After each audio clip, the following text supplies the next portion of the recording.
ദൈവനാമത്തിന് മഹത്വമുണ്ടാകട്ടെ. യിരെമ്യാ പ്രവാചകന്റെ പുസ്തകം 5-ാം അധ്യായം 6 മുതൽ 11 വരെയുള്ള വാക്യങ്ങളാണ് നമ്മൾ നോക്കുന്നത്.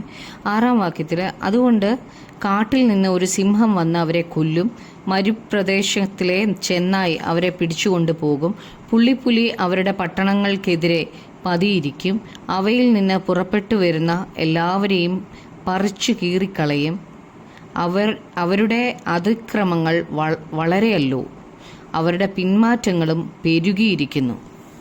അപ്പം യഹൂദയ്ക്ക് നേരിടാൻ പോകുന്ന ന്യായവിധിയെക്കുറിച്ചാണ് ഇവിടെ പറയുന്നത്. പല കാട്ടുമൃഗങ്ങളെക്കുറിച്ച് ഈ വാക്യത്തിൽ പറയുന്നുണ്ട്. സിംഹം, ചെന്നായ്, പുള്ളിപ്പുലി, ഇവയൊക്കെ ഇതിനകത്ത് നമുക്ക് വായിക്കാൻ കഴിയുന്നുണ്ട്. ബാബിലോണിയ രാജാവായ നെബൂഖദ്നേസർ തൻ്റെ സൈന്യത്തെയും കൂട്ടിക്കൊണ്ട് ഇവരുടെ അടുക്കിലേക്ക് വരും എന്നാണ് ഇവിടെ പറഞ്ഞിരിക്കുന്നത്. ഈ പട്ടണങ്ങളിലെ ജനത്തെ മുഴുവനും ശത്രുക്കൾ അടിമകളായിട്ട് കൂട്ടിക്കൊണ്ടു പോയിട്ട് അവിടെ ജനങ്ങളില്ലാതെ ഈ മൃഗങ്ങളെ കൊണ്ട് ആ ദേശം മുഴുവൻ നിറയും. യഹൂദയും ഇസ്രായേലുമെല്ലാം ഈ മൃഗങ്ങളെ കൊണ്ട് നിറയും എന്നാണ് പറഞ്ഞേക്കുന്നത്. ദൈവത്തോട് അനുസരണമില്ലാത്ത നിമിത്തമാണ് ദൈവം അവരെ ശത്രുക്കൾക്ക് ഏൽപ്പിച്ചു കൊടുക്കുന്നത്. അവരുടെ അതിക്രമവും പിന്മാറ്റവും പെരുകിയതു നിമിത്തമാണ് ദൈവം തൻ്റെ ജനത്തിൻ്റെ നേരെ ന്യായവിധി അയക്കുന്നത്. 7-ാമത്തെ വാക്യത്തിൽ, ഞാൻ നിന്നോട്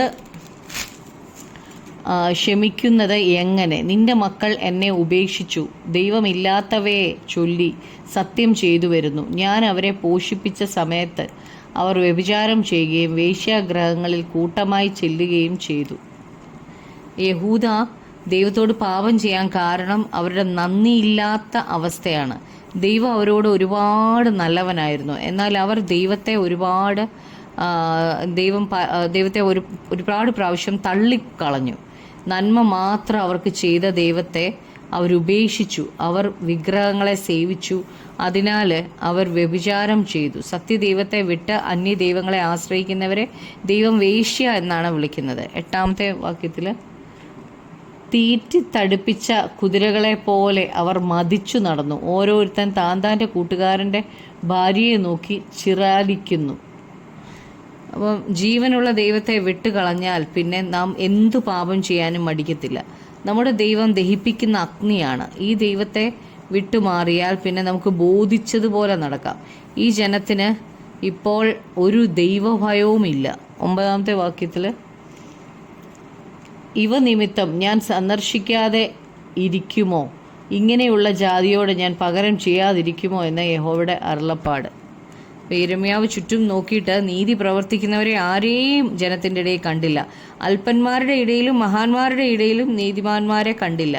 അതുകൊണ്ട് ദൈവം ഈ ജനത്തെ ശിക്ഷിക്കാതെ വിടത്തില്ല. ന്യായവിധിയുടെ ദൂത് ഈ ജനത്തോട് അറിയിച്ചിട്ട് വർഷങ്ങൾക്ക് ശേഷമാണ് ദൈവം തന്നെ ന്യായവിധി അയക്കുന്നത്. നമ്മോടും ഇങ്ങനെ തന്നെ ദൈവം ദീർഘക്ഷമയാണ് കാണിക്കുന്നത്. നമ്മുടെ പാപങ്ങൾക്കൊത്തവണ്ണം ദൈവം നമ്മളോട് പകരം ചെയ്യുന്നില്ല. അതുകൊണ്ടാണ് നമ്മൾ ഓരോരുത്തരും ഈ ഭൂമിയുടെ പരപ്പിൽ ആയിരിക്കുന്നത്. 10ഉം 11ഉം വാക്യങ്ങൾ വായിക്കുമ്പോൾ, അതിൻ്റെ മതിലുകളിന്മേൽ കയറി നശിപ്പിപ്പീൻ, എങ്കിലും മുടിച്ചു കളയരുത്. അതിൻ്റെ കൊമ്പുകളെ നീക്കിക്കളവീൻ, അവ യഹോവയ്ക്കുള്ളതല്ലല്ലോ അല്ലല്ലോ. ഇസ്രായേൽ ഗ്രഹവും യഹൂദ ഗ്രഹവും എന്നോട് മഹാദ്രോഹം ചെയ്തിരിക്കുന്നു എന്ന് യഹോവയുടെ അരുളപ്പാട്.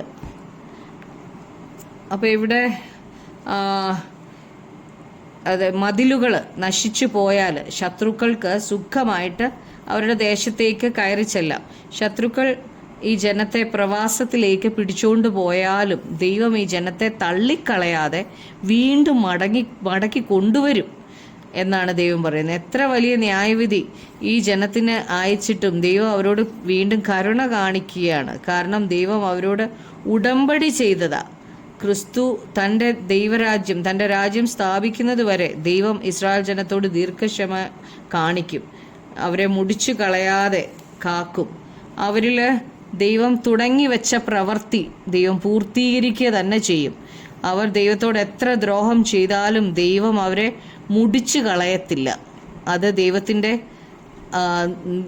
ദൈവിക നീതിയാണ്. ദൈവത്തിന് നമ്മളോടുള്ള മഹാദയയാണ്. ദൈവത്തിൻ്റെ ഉടമ്പടിയിൽ നിന്ന് ദൈവം ഒരിക്കലും മാറത്തില്ല. നമുക്ക് പ്രാർത്ഥിക്കാം. കർത്താവേ, യേശുവേ, അപ്പോൾ ഞങ്ങൾ എത്ര അങ്ങിൽ നിന്ന് അകന്നു പോയിട്ടും കർത്താവേ യേശുവേ, അങ്ങ് എത്ര ദീർഘക്ഷമയാണ് ഞങ്ങളോട് കാണിക്കുന്നത്. ഇസ്രായേൽ ജനത്തോടും അതുപോലെ തന്നെയാണല്ലോ കർത്താവെ. അങ്ങേ വിട്ട് മറ്റ് ദൈവങ്ങളിലേക്കൊക്കെ ആശ്രയിച്ചപ്പോഴും ദൈവം അവരെ മുടിച്ചു കളയാതെ വീണ്ടും അവരോട് ദീർഘക്ഷമ കാണിക്കുന്ന പോലെ തന്നെ ഞങ്ങൾ ഓരോരുത്തരും ആയിരിക്കുന്നത് അങ്ങയുടെ കൃപ മാത്രമാണല്ലോ. അങ്ങ് ഞങ്ങളെ മുടിച്ചു കളയാത്തത് അങ്ങയുടെ ദയയാണല്ലോ കർത്താവെ. യേശുവെ, അവസാനം വരെ അങ്ങയുടെ ദയയിൽ, അങ്ങയുടെ കരുണയിൽ, അങ്ങയുടെ കൃപയിൽ ഞങ്ങൾ ആശ്രയിക്കുന്ന കർത്താവെ.